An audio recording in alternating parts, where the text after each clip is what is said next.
আমরা সাধারণত সবাই যখন ম্যাচ শুরু হয় তখন এই স্টেডিয়াম সারফেস বা ফুটবল পিচ দেখে থাকি, কিন্তু ম্যাচ শুরুর আগের দিন বা ম্যাচ শুরুর কয়েক ঘন্টা আগ পর্যন্ত সাধারণত ফুটবল পিচ কেমন থাকে?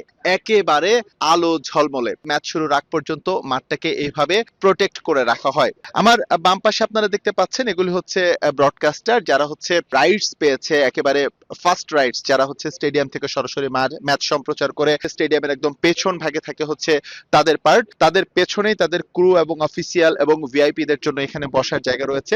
আর মেইন পিচে আপনারা দেখতে পাচ্ছেন অনেকগুলো লাইট, যেগুলো ক্রেনের মাধ্যমে উপর থেকে ঝুলিয়ে রাখা হয়েছে, সেগুলো কিন্তু নিচে নামিয়ে রাখা হয়েছে। কিন্তু এগুলি যখন ম্যাচ শুরুর প্রাককালে বা স্টেডিয়ামটা যখন খেলার জন্য পুরোপুরি প্রস্তুত হয়ে যাবে, তখন এগুলি কিন্তু আবার উপরে উঠে যাবে। আমরা দেখতে পাচ্ছি ডাগ আউট, যেখানে সাধারণত দুই দলের ফুটবলাররা ওখানে বসে থাকেন, অর্থাৎ বেস্ট ইলেভেন মাঠে খেলেন, কোচ এবং অফিসিয়ালরা সেখানে থাকেন। তার পাশে রয়েছে টানেল, 5 তলা পর্যন্ত এই স্টেডিয়ামের উচ্চতা, এবং নিঃসন্দেহে নিদারুণ একটা স্টেডিয়াম ডালাসের আর্লিংটনের এই এটিএনটি স্টেডিয়াম। এবং আমি যেই জায়গাটায় দাঁড়িয়ে আছি, এই জায়গাটা কিন্তু ফটোগ্রাফারদের জন্য নির্ধারিত। একই কর্নার রয়েছে তাদের মাঠের ওই পাশটাতেও।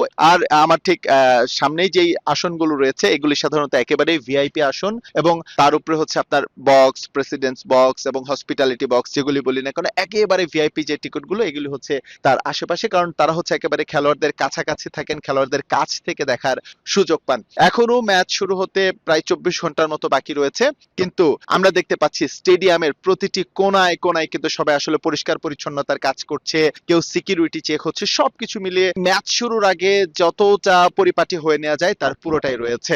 এবং আরেকটি মজার জিনিস আমি জানিয়ে রাখি, ম্যাচ শুরু হতে কিন্তু এখনো বেশ খানিকটা সময় বাকি রয়েছে, কিন্তু এরই মধ্যে কিন্তু এখানকার যে স্ক্রিন, সব জায়গায় কিন্তু আর্জেন্টিনা এবং জর্ডানের যে ফ্ল্যাগ, সেই ফ্ল্যাগ গুলো শোভা পাচ্ছে। এবং একটা ম্যাচ ঠিকভাবে দর্শকদের কাছে পৌঁছে দেওয়ার জন্য অনেক পরিশ্রম করে থাকেন এখানকার যারা কর্মকর্তা রয়েছেন বা যারা ক্রু রয়েছেন। এটা আসলে স্বচক্ষে না দেখলে বিশ্বাস করার উপায় নেই।